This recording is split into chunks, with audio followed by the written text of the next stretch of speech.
So thank you for the invitation to talk about my work and about the book Hatchery Signals that we made as one of the books in the series of the poultry signals for Roodbond, which is a publisher agency here in the Netherlands.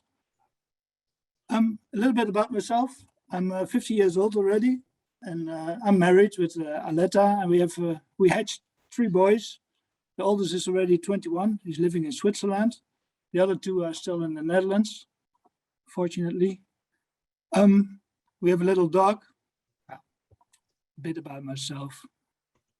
I did not study poultry or incubation science or whatever, but I did fisheries and aquaculture studies at Wageningen University. And when I finished that, I did not start working in the fisheries or aquaculture business, but I started working at a poultry processing plant, the Plukon, which is a big poultry processor now in Holland and a big part of Europe.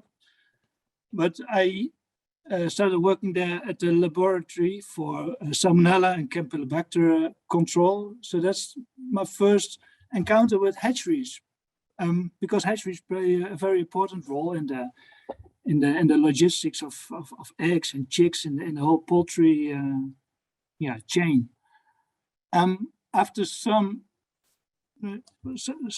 time, there was a position available at Het Speldeholt. That was the Center for Applied Poultry Research in Beekbergen in the Netherlands. And these days it was quite a famous research station.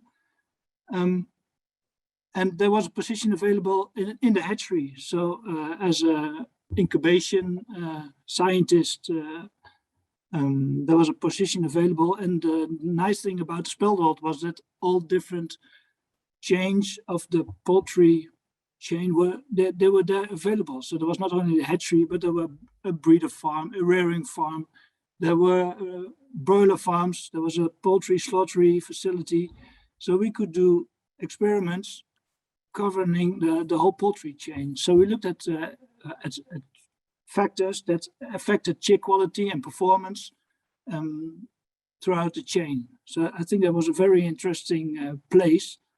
And I started my PhD research over there together with Ron Meyerhoff and with the Adaptation Physiology group at Wageningen University. So we had some fun over there. And I think we did some quite interesting research and first research about the effects of egg-shell temperatures on embryo development and on chick quality and on performance of broilers and on slaughter yield. And after some years, people decided to move all the research stations to Lelystad, another place in the Netherlands. And so the dairy research and the pig research and poultry research all merged in the animal sciences group. And we became part of Wageningen University and research. And we were stationed in Lelystad, where a new Speldeholt was formed that is now owned by AviaGen.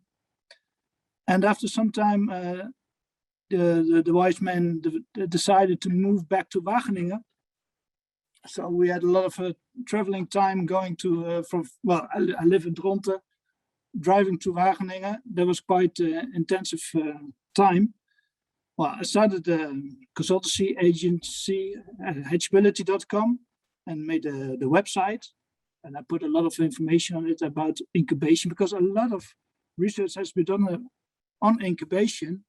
And also a lot of research is not always that valuable or clear to everyone. But so I tried to make a selection of the research that I find important and useful for people working in hatcheries.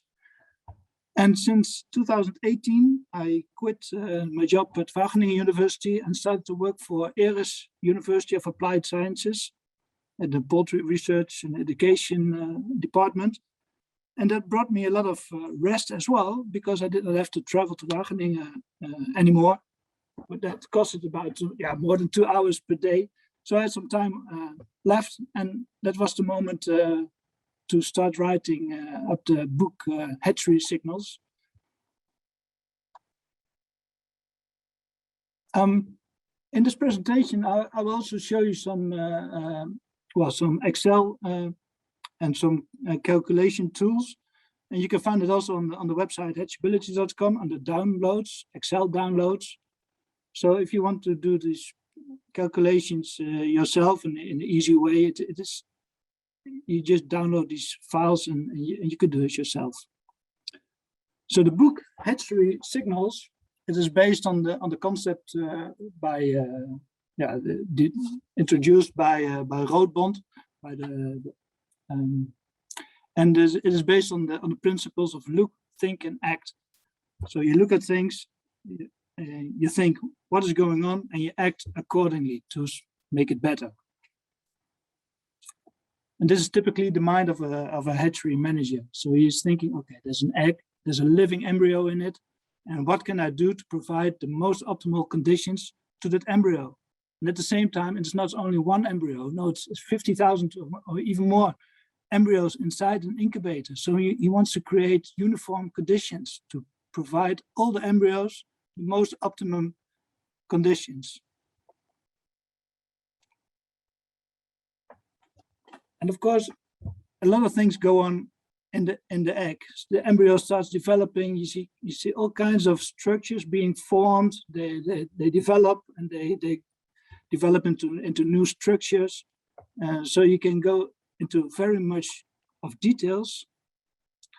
But if you make a graph out of it, you see these structures come and go, and you see the development of the embryo as a percentage of weight inside the egg during incubation. And very basically, if you turn an egg into a chicken, this is what you can see what is happening in terms of proportional amounts of energy inside the egg, where most energy is located in the yolk, less in the albumen, and gradually during incubation, the embryo is starting to develop. So more energy is found within the embryo. Part of the energy is burned, it is lost as heat. And also part of the energy is still remaining inside the yolk sac.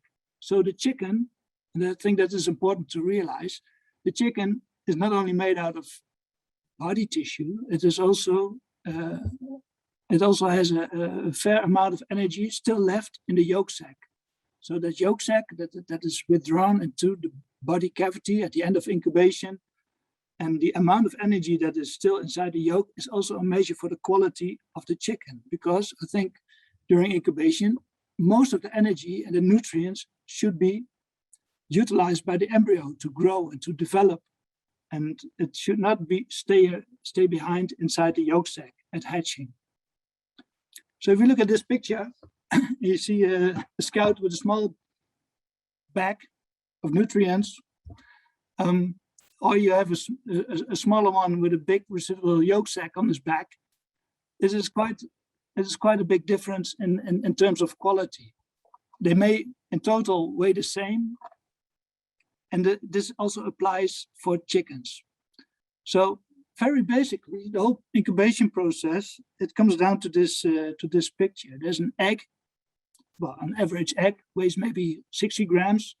And after incubation, you end up with a chicken, and the chicken weighs around 40 grams. So 2/3 of the egg will become a chicken. A big difference is how much residual yolk is inside the chicken, because if the embryo is developed under most optimal conditions, there will be a little bit amount of energy remaining inside the yolk sac. That is the picture on top of this in this schedule. So 38 grams of body and 2 grams of residual yolk, that's a big difference compared to 32 grams of body and 8 grams of residual yolk. Both things can happen, and both chickens weigh the same. So this already says that the weight of a chicken is not a good parameter for the quality of a chicken. So in fact, what you want is to have as much of the energy and the nutrients inside the yolk being used during development to form the body tissue of a chicken. So if you can choose the chicken on top. The chicken below is pale because most of the nutrients and the pigments are still inside the yolk sac and not in the feathers. So the chicken is pale. Also, El saco vitelino, por eso es más pequeño, por eso es más clarito. Entonces, todo el proceso de desarrollo se ha hecho más lento. Este pollito, todas sus funciones no están tan bien desarrolladas. Su sistema digestivo no está bien desarrollado, el sistema de termorregulación está retrasado, su sistema inmune no está tan bien desarrollado. Entonces, estos pollitos han crecido al final para morirse. Vamos a tener una alta mortalidad, mayor cantidad de enfermedades y tenemos unos resultados técnicos muy pobres. Entonces, durante la incubación, consume oxígeno y genera otros productos como agua, CO2 y calor. Y si nosotros no procesamos eso, no lo utilizamos, el desarrollo se va a hacer más lento. Uno de los factores, entonces, es promover el desarrollo del embrión para que no sea como el pollito de abajo. Entonces, este oxígeno, tenemos que aportar oxígeno, quitar agua, CO2 y calor. Muy importante en esta presentación es controlar la temperatura del embrión. La temperatura EST es de 37.8 grados Celsius. 100.0 Fahrenheit. Y hasta ahora ha habido varios experimentos que nos dicen que esta es la temperatura óptima para un buen desarrollo de los embriones. En el proceso de incubación que tenemos aquí en esta imagen es el resumen. Y ahora vamos a ver qué pasa si hay algo que se desvía de esta imagen. Vean ustedes. Y creo que estas imágenes ya las hayan visto porque aparecen en muchas presentaciones. Vean, hay pequeños, un pollito que está sentado, no está parado. También hay pollitos que tienen un botón rojo, bastante rojo y grande en el ombligo. Eso quiere decir que no está bien desarrollado. Tienen un cuerpo chiquito, que tienen una yema grande todavía adentro y tiene una temperatura que sale del cascarón, pero todavía su saco vitelino es muy grande y el cuerpo no lo puede mantener y entonces queda hacia afuera, como pueden ver ese botoncito negro que es que se ve en el ombligo. O pueden ver puntitos rojos en el pico o puntos rojos en las patas. Esos son señales de exceso de calor y que genera que no haya un desarrollo óptimo de los pollitos. Esas heridas o la calidad del ombligo nos genera que esos ombligos negros tengan que ver con malas condiciones de incubación, especialmente hay una alta temperatura en la segunda parte. También un ombligo con un listón o con un hilo es condiciones malas de incubación, especialmente cuando las temperaturas de las incubadoras en algunos puntos de la incubadora son muy bajos. Hay mucho frío y esto es el efecto del frío. Y tenemos los botones en el ombligo, quiere decir que son temperaturas muy altas. Tenemos estas dos cosas. Ahora, si ustedes quieren saberlo, lo bueno es que si quieren tener buena calidad de pollitos, lo pueden medir. Y si lo miden, lo pueden medir, por ejemplo, midiendo las patitas de los chicos.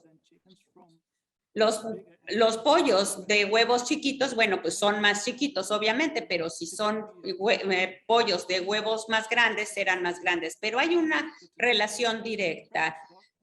También el tamaño del huevo genera un tamaño. El tamaño del huevo es una señal de la incubación también. que tiene estos parámetros para que ustedes puedan ver qué implica el tamaño del pollito, que ahora se usa en muchas incubadoras. Una vez, también la yema residual también nos da una señal clara sobre la señal. Vean que este saco vitelino o yema es muy grande, entonces eso no ayuda a la calidad de los pollitos. Con frecuencia, si ustedes están en una incubadora y solamente toman una muestra de 10 o 15 pollos y lo miden, lo pesan, lo miden, y luego tienen la yema residual y se lo quitan a su peso, pueden tener gráficas como estas. Esta es una relación que es muy obvia. Cuanto más largo sea el pollito, tuvo mayor desarrollo, hay menos yema residual y hay más peso corporal respecto a la yema.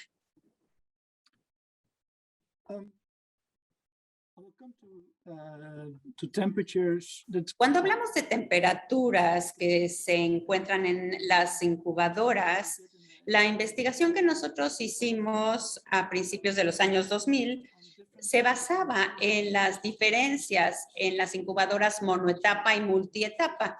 En general, las multietapa no ayudan a generar las mejores condiciones para los huevos. Encontramos diferencias en la eclosionabilidad de los pollitos. Tenemos también mortalidad del día séptimo.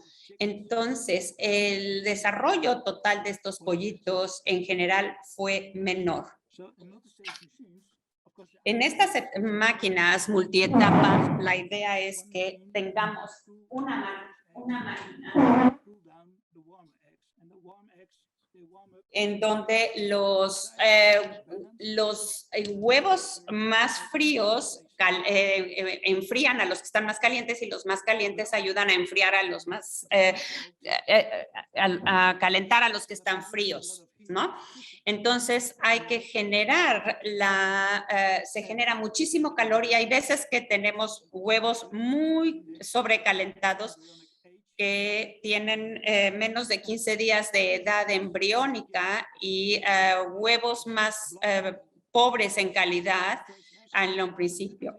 Porque por lo general los huevos estaban más fríos al inicio y más calientes al final, pero también en este tipo de máquinas monoetapas tenemos variaciones. Por ejemplo, en lugares como Israel, las temperaturas de salida pueden ser muy altas, ¿no? Y hay lugares en donde las temperaturas de salida son muy bajas. Uno de los primeros experimentos que nosotros hicimos fue medir la temperatura de salida y tratar de controlarla. En este caso dijimos que queríamos tener las temperaturas de salida en los primeros 7 días, 98, 100 grados Fahrenheit. En las multietapas lo programamos a 98 grados, porque en las primeras etapas de la incubación estaban más fríos y en las siguientes etapas la temperatura de los huevos estaba subiendo. Establecimos una temperatura de salida de 102 grados Fahrenheit para crear estos perfiles de temperatura en las diferentes etapas en las dos tipos de incubadoras. Si comparamos estos dos perfiles, podemos ver que hay una diferencia importante en la masa corporal de la yema. Tenemos una constante en la temperatura Fahrenheit, pero el tamaño que tenemos hasta 1 centímetro más, el peso corporal a los 7 días mayor y también el peso del corazón fue mayor, donde teníamos el nivel constante de 100 grados Fahrenheit, o sea, 38.7 grados Celsius más o menos.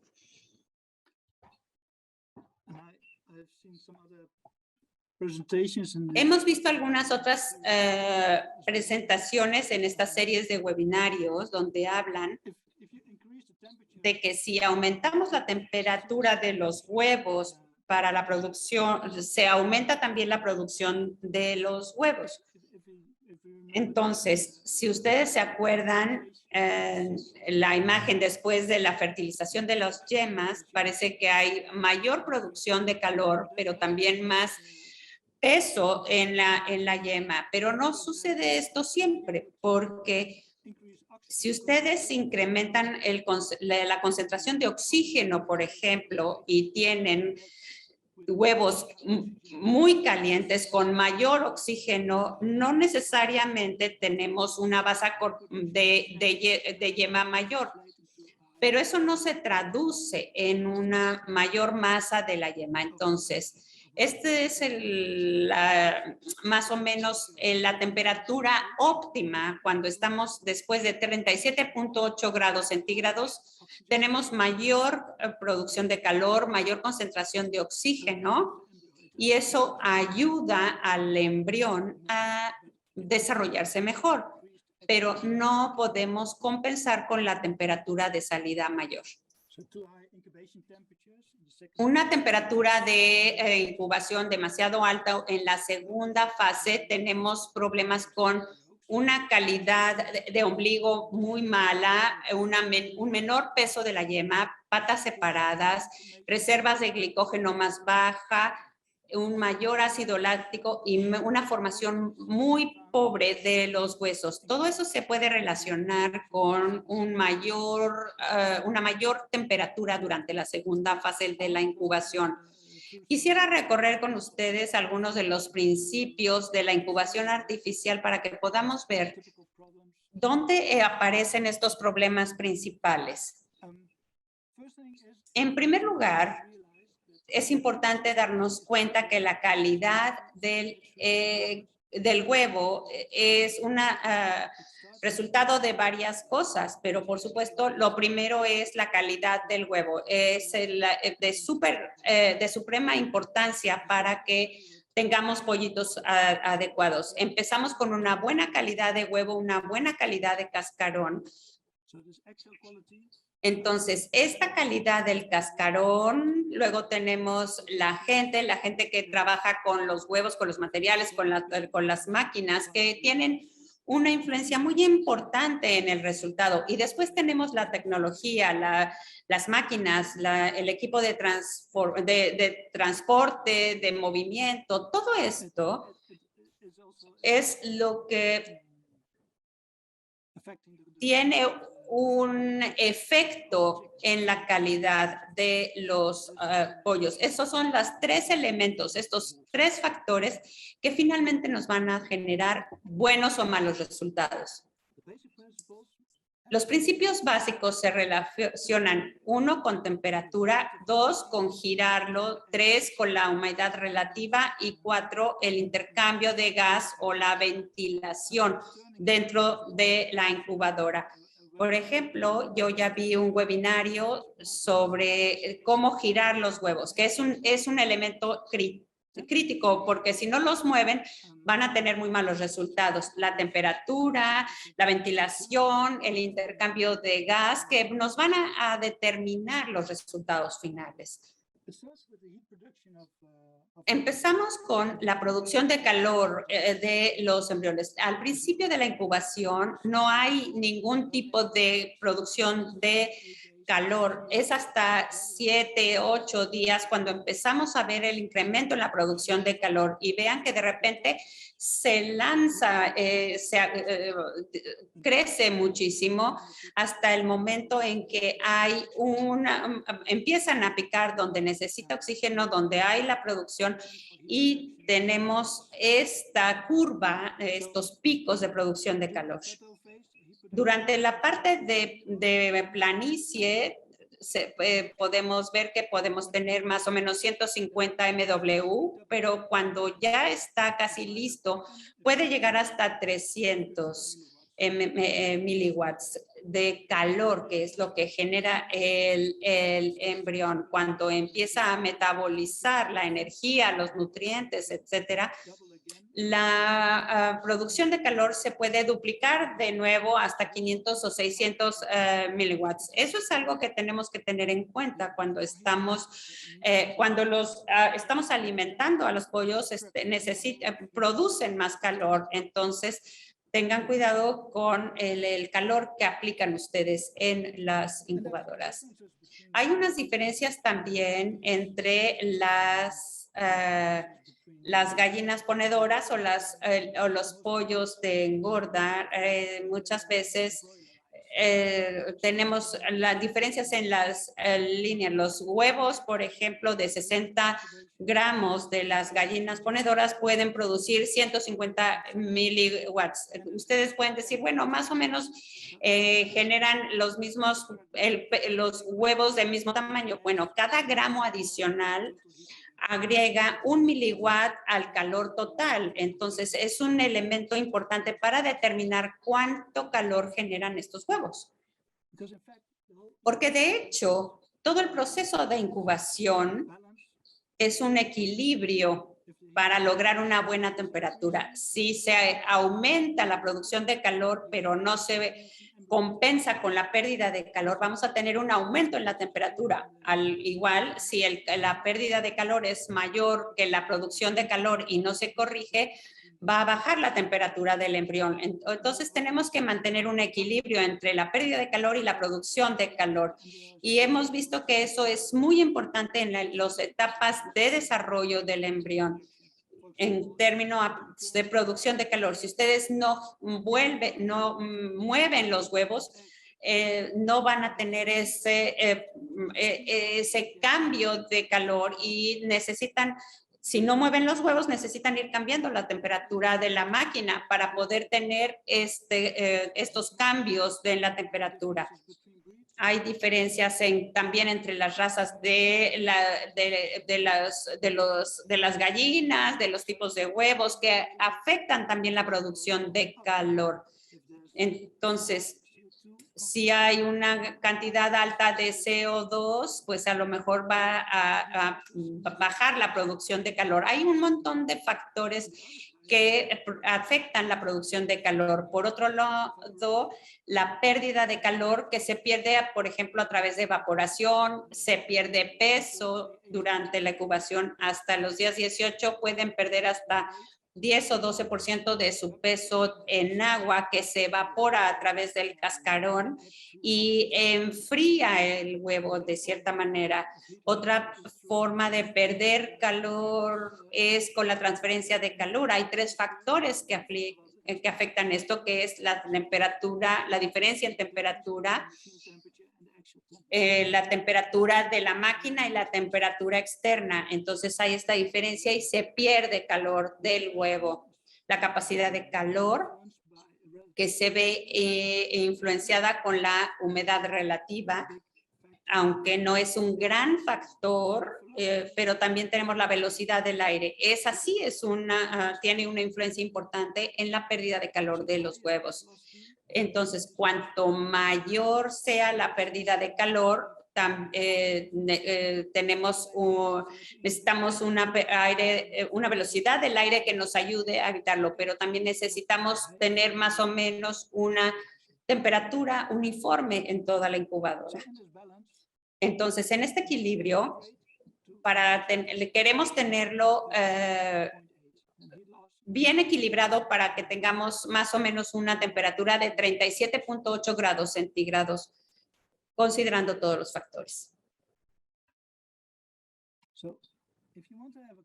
Si nosotros queremos tener una temperatura externa constante o de embrión, puede empezar entre el picado interno, y empezamos entre los 10, 12 y detenemos hasta la temperatura de unos 39 grados. Esto quiere decir que queremos empezar con una temperatura ligeramente más alta para compensar lo que se pierde por evaporación, porque los huevos pierden peso de forma constante. Pierden peso que hace que se reduzca el calor de alguna manera. Entonces hay que subir un poco la temperatura de la máquina y a medida que empieza a crecer el embrión y empieza a crecer este calor, vamos a reducir la temperatura de la máquina para compensar la producción de calor que tiene el embrión. Recuerden que la temperatura de salida tiene que ser 37.8. Después sube, entra a una fase de planicie y vamos a tratar de mantener la temperatura constante porque ya la producción no va a subir más. Después del día 18, ahí tenemos un enfoque diferente.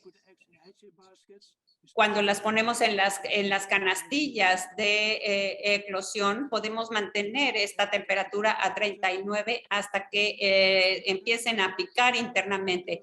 Aumenta la producción de calor, no hay nada que hacer ahí, hay que mantener la misma temperatura de la máquina y la temperatura de los embriones va a ir incrementando según corresponde, porque la temperatura óptima de 38.7 vamos a una temperatura óptima de pollito cercana a 40 grados. Durante la incubación pasan muchas cosas, desde el picado interno hasta que se incuba o hasta que eclosiona, tenemos el corioaleontois hasta el que empieza a respirar con los pulmones. Esta es una fase crítica. La mayoría de los pollitos mueren en esta etapa cuando empiezan a picar.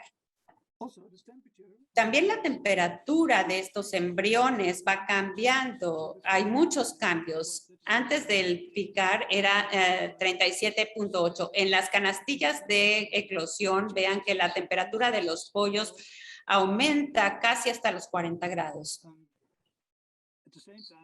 Al mismo tiempo, cuando eclosionan, pueden perder hasta 3 o 4 grados de agua que se evapora y enfría al pollito. Entonces, en estas canastillas pueden tener todo tipo de temperaturas.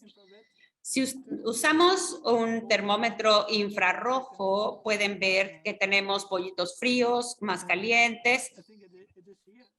Y aquí es importante darnos cuenta que no queremos tener demasiado frío porque tenemos que estarlos observando porque si hay fríos van a hacer más lenta la eclosión.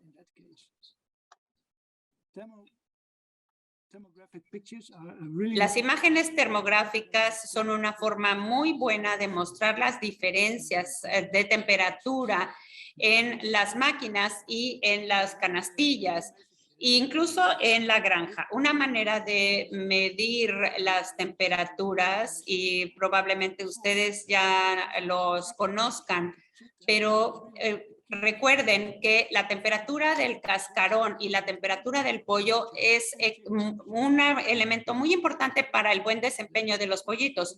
Hay que tomarnos los esfuerzos para medir la temperatura de los cascarones. Tenemos que mantener la de los cascarones en 37.8.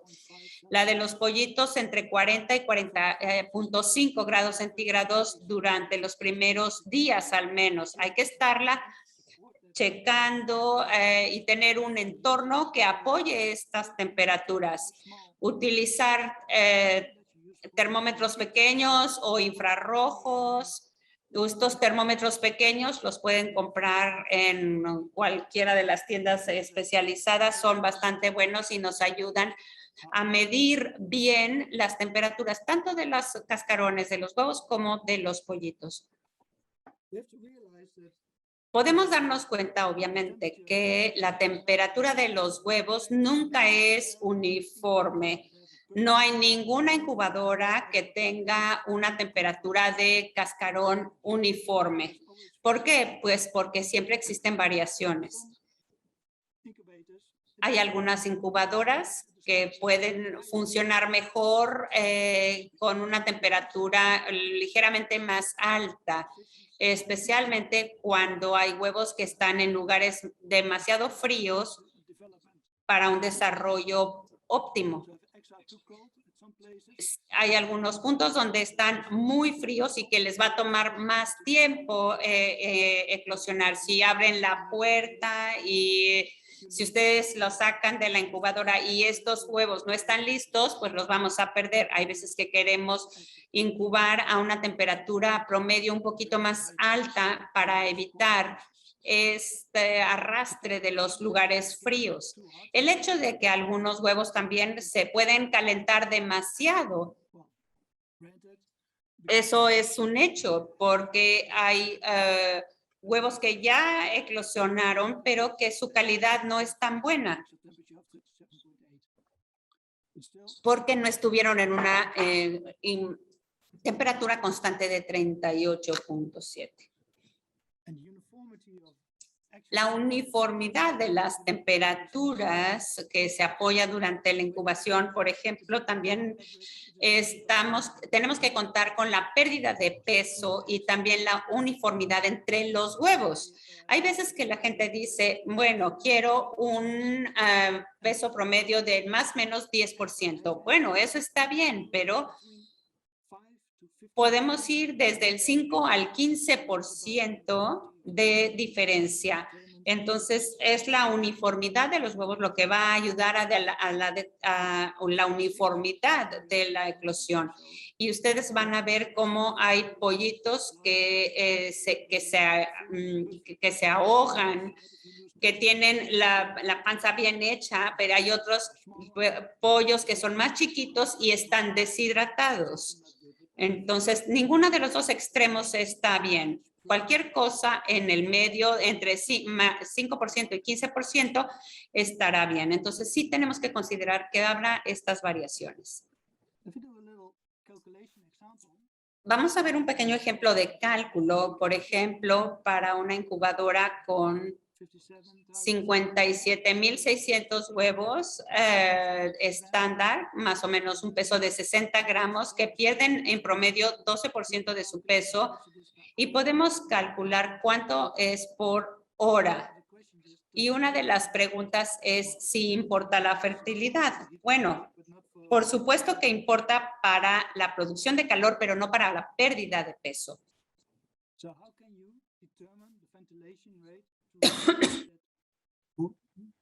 ¿Cómo pueden ver el agua que produce el huevo?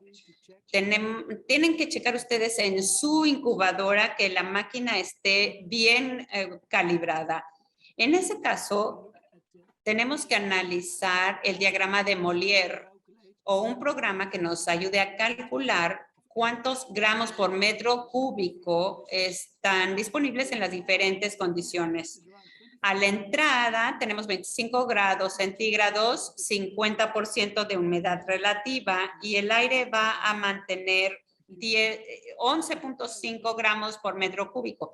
El aire que sale va a estar a 37 grados, 55% de humedad relativa, que normalmente es la configuración, y ese aire contiene 24.1 gramos por metro cúbico. La diferencia es de 12.6 gramos por metro cúbico. Eso es lo que sale de la máquina. Cada metro cúbico de aire que sale saca 12.6 gramos. Esos 57,600 huevos de 60 gramos pierden 1 kilo de agua por hora si hacemos el cálculo, 1,000 gramos por agua. Para sacar 1,000 gramos por hora, la ventilación tiene que ser 1,000 sobre 12.6, son 80 metros cúbicos por hora. Con este cálculo, ustedes pueden calcular la velocidad de aire que ustedes requieren para quitar la humedad de la máquina, 80 metros cúbicos por hora.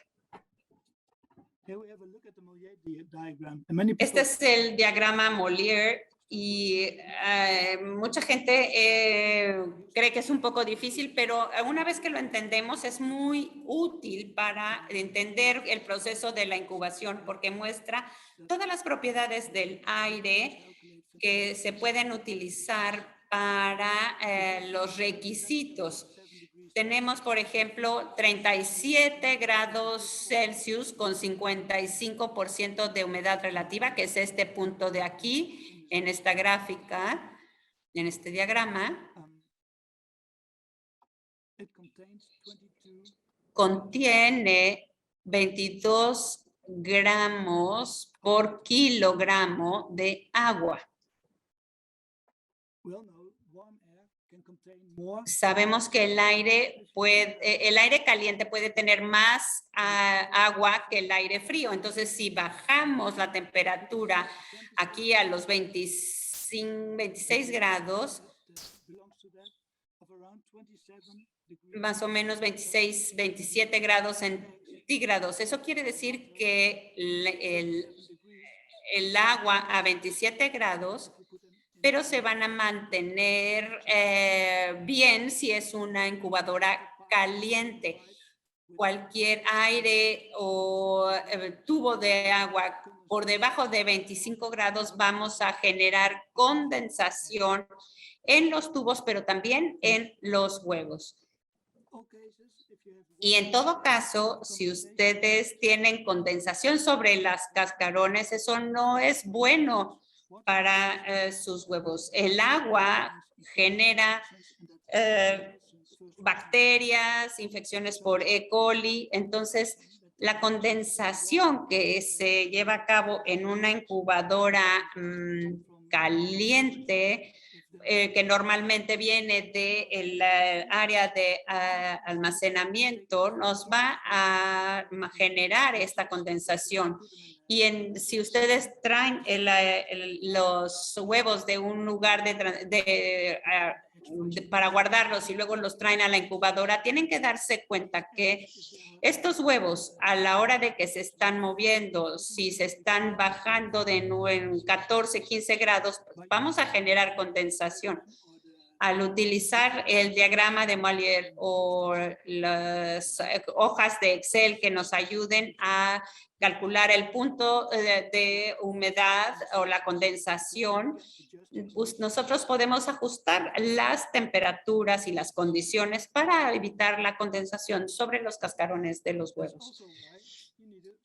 También es importante que tengamos un programa de precalentamiento antes de empezar a la incubación. Hay algunas incubadoras que tienen un programa que lo hacen automáticamente, pero si ustedes no tienen un programa dentro de la incubadora, lo pueden ustedes hacer y todas estas gráficas ustedes pueden sacar los datos para evitar la condensación, porque esto es lo que tenemos que tratar de lograr. Precalentar, saber qué es lo que estamos haciendo con la temperatura es muy importante para tener buenos resultados. Poner un huevo frío en una incubadora es automáticamente decir que queremos condensación. Sin los tubos de enfriamiento o los radiadores o los huevos en fríos van a requerir más agua de enfriamiento y que en una temperatura más alta es mejor que menos agua a menor temperatura porque eso evita la condensación. Condensación en las incubadoras, vamos a tener mucha agua en los tubos, va a aislar los tubos y no vamos a tener ningún tipo de enfriamiento. De nuevo, entonces, tenemos una imagen de una cámara infrarroja para temperatura que nos ayuda a identificar los puntos calientes y los puntos fríos dentro de las incubadoras. La tasa de ventilación se puede calcular, ya lo hicimos para el agua utilizando el diagrama de Mollier. the amount of, well, para saber los gramos o los metros cúbicos por hora que tenemos. Podemos calcular los requisitos de ventilación para H2O. También lo podemos hacer para CO2. Si sabemos cuáles son los niveles de CO2 dentro de la incubadora, podemos calcular cuánto aire se necesita mover en la máquina para mantener un nivel específico de CO2. Para esto necesitamos darnos cuenta que para 1000 ppm de CO2, esto es equivalente a 1 litro de CO2 por metro cúbico, para que ustedes puedan hacer estos cálculos muy fácilmente. Y lo vamos a ver en la siguiente diapositiva. Y lo mismo pasa para el oxígeno, porque si tú sabes cuál es la cantidad de oxígeno mínima que quieres tener, por ejemplo, 90% de oxígeno dentro de la máquina, puedes hacer este cálculo porque, por supuesto, el porcentaje de concentración de oxígeno se puede expresar en litros por metro cúbico. Y si nosotros queremos 20% de oxígeno es igual a 200 litros por metro cúbico, pues entonces podemos hacer nuestros cálculos con estas especificaciones para tener el nivel de ventilación que se necesita dentro de la incubadora. De nuevo, obviamente ya les conté que pueden descargar estas herramientas que les pueden ser útiles. Lo único que necesitan es una tablita como esta, día, cantidad de calor, producción de calor por día, por ejemplo. Aquí ya está dada. Y la pregunta es, ¿cuánta ventilación necesito para mantener los niveles de CO2? Por ejemplo, a 3.500 ppm en el día 18. Bueno, pues es muy fácil. Una incubadora con 57.600 huevos fértiles que están produciendo calor. La producción de CO2 el día 18, ¿cuál sería? Bueno, pues tenemos medio mililitro por hora y podemos calcular cuál es la cantidad total de CO2 que producen esta cantidad de huevos fértiles. Dentro de la incubadora con 57.600 huevos fértiles, la producción total de CO2 es de más de 1,000 litros por hora, 1,066 litros por hora. Simplemente es utilizar una calculadora que nos permite saber cuál es la cantidad de CO2, en este caso 1,066 litros por hora. Si tienen un aire de entrada a 3.500 ppm, o sea, 0.35 litros por metro cúbico, el aire de salida es de 3.500 por la velocidad que agarra dentro del programa. Nos va a generar 3,5 litros de CO2 por metro cúbico. Entonces, la velocidad de ventilación se puede calcular que son 1,066 dividido entre 3.5 menos 0.35 son 338 metros cúbicos por hora. El día 18, por supuesto. Y eso, obvio, lo podemos hacer para cada día. Tenemos un programa de ventilación, entonces, así, donde tenemos los primeros días de incubación. La ventilación se basa en quitar agua, que fue lo que calculamos, que decíamos 1.8 metros por hora. Pero de repente necesitamos la ventilación de CO2. Si queremos quitar ese CO2, necesitamos aumentar la ventilación de esta máquina y llegamos a una gráfica de ventilación. Ponemos una línea negra para quitar el agua y después del día 10 cambiamos a ventilar para quitar el CO2.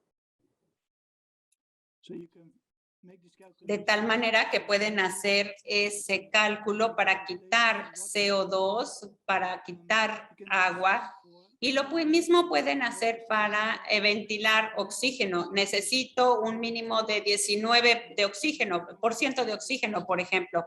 Bueno, pues esta es la línea verde y vean, ya estamos ventilando 3.500 ppm de CO2 y queremos llegar a un mínimo de 19% de oxígeno.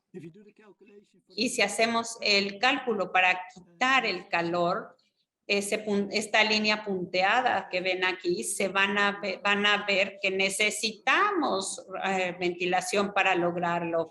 Y por lo general, las máquinas no ventilan para quitar el calor, sino que se utiliza un enfriador dentro de la incubadora para mantener el control sobre el enfriamiento. En un Excel, ustedes pueden tener los diferentes volúmenes y los valores para las condiciones del almacén de huevos, de la sala de las ponedoras, la incubadora, etcétera.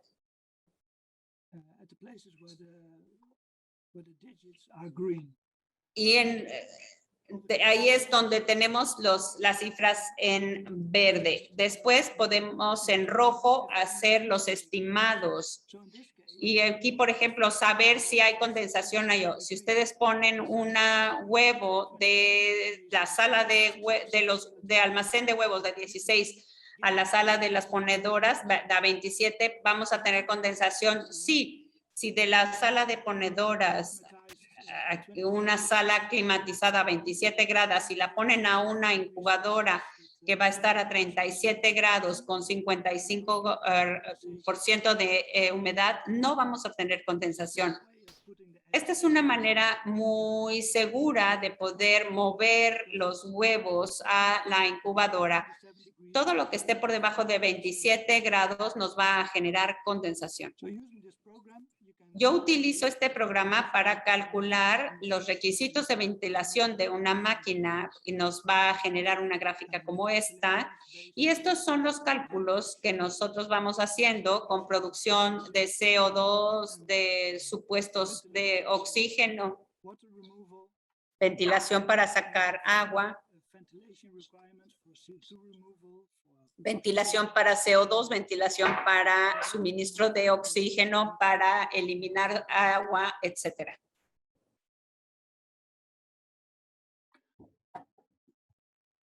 Then, for example, at day 18, por ejemplo, en el día 18, con una tasa de ventilación de 338 metros cúbicos por hora, vamos a ventilar más, vamos a quitar más agua de lo que se requiere para mantener una humedad relativa constante. Eso quiere decir que la máquina va a tener que rociar o jalar agua para poder compensar el nivel de humedad relativa. Entonces, se requiere humedad para equilibrio. Hay que aumentar la humedad 2.4 gramos por metro cúbico o 0.8 litros por hora, adicional a lo que los huevos producen. Y eso quiere decir que necesitamos rociar más, a una cantidad aproximada de 6.3 gramos por metro cúbico o 2.1 litros por hora para subir la humedad al nivel constante. Este 2.1 litros por hora que tenemos que rociar dentro de la máquina es lo que necesitamos para compensar la remoción de humedad.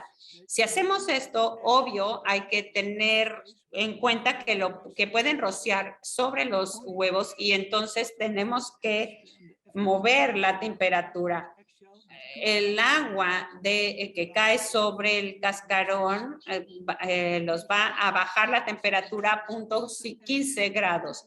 Si rocían 2.1 litros por hora, esto puede bajar la temperatura de los huevos a una cantidad de 0.4 grados centígrados. Utilizamos un rociador y el rociador obviamente no rocía de manera homogénea porque los que están más cerca del rociador van a recibir más agua que los que están más abajo. Entonces hay una diferencia de temperaturas dentro de la incubadora. Espero que este tipo de programa pueda ayudarnos a entender para qué o cuáles son los factores que tenemos que considerar en la ventilación, cuáles son las cosas que tenemos que modular y qué sucede con el rocío. Al mismo tiempo, tenemos que tener en cuenta si necesitamos un perfil constante o si tenemos de humedad relativa o si queremos mantener un punto de configuración para las incubaciones, porque la humedad relativa es constante, en este caso 55%, y podemos tener una pérdida alrededor de 11% si todas las condiciones son las mismas, pero para el embrión no le importa si llegamos al 12% de una forma lineal o en una forma en que vayamos ajustando. Podemos apoyar el proceso de incubación teniendo una menor humedad relativa en ciertas etapas y darnos cuenta que no rociemos demasiado dentro de la incubadora para compensar esa agua que nos va a quitar la ventilación. Muchas veces los perfiles lineales o no lineales se pueden beneficiar en el desarrollo de los embriones y del control de la temperatura dentro de la incubadora,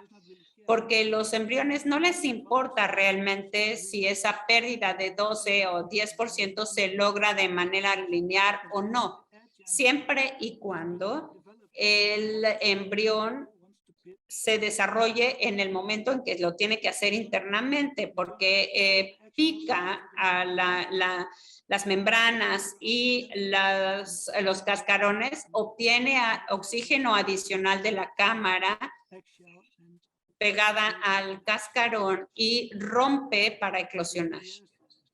Pueden ustedes ver aquí que esto ayuda al embrión a salir del cascarón y esto aquí vean cómo la cabeza del pollo parece un poco raro porque tiene como una bolita porque se ha secado. Estamos tratando de hacer estos cálculos para la producción de calor en una máquina como esta, como en un termoventilador, que tienen huevos en carritos de diferentes edades y diferentes etapas, de 1 a 3, de 4 a 6, hasta llegar hasta 16, 18 días. Por supuesto, los embriones que acaban de entrar a una incubadora no producen tanto calor, pero las que están ya en los carritos del final producen mucho más calor. Vean que la producción promedio de calor, que es esta línea punteada, en el promedio se mantiene entre 50 a 60 miliwatts por huevo o por embrión, digamos, y si hacemos el cálculo para producción de CO2, vean que si queremos ventilar a 3.500 ppm de CO2, vean, estos son los requisitos para esa ventilación. Cualquier cosa entre 100 y 140 metros cúbicos por hora es importante para ventilar un CO2 de 3.500 ppm en una máquina como esta. Son 3.500 ppm para una máquina de una sola etapa. Entonces, jugar con este Excel y con estos cálculos nos puede ayudar a hacer estos cálculos y tratar de entender qué es lo que está pasando dentro de estas máquinas. Todos estos son los temas y muchos otros más que van a ustedes encontrar en el libro que se llama Hatchery Signals, que yo hablo, por ejemplo, sobre el proceso de incubación, pero también el manejo de los huevos, la calidad, la bioseguridad en la incubadora, cómo colocar los huevos dentro de la incubadora, la transferencia, la eclosión. Mucho de esto depende de la calidad de los huevos y cómo evaluar la calidad de los pollos. Y por supuesto no se acaba ahí en la incubadora, porque luego los pollos hay que transportarlos a la granja y si no son las condiciones adecuadas, todo lo que se hizo en la incubadora pues se puede perder porque a lo mejor en el transporte están en demasiado calor o demasiado frío. Entonces todo eso depende de que cómo se vayan haciendo los diferentes procesos y la satisfacción también del cliente al final de la historia. Este libro que se llama Hatchery Signals, yo soy uno de los principales autores junto con Yolanda Holleman y queremos agradecer especialmente a Marlene Borgen y muchas otras personas que nos han ayudado con la redacción, la edición, las imágenes, las fotografías. Muchísimas personas que realmente queremos agradecer, muchas empresas que nos dieron acceso para sacar fotos, para hacer dibujos, compañías que nos han ayudado con sus patrocinios.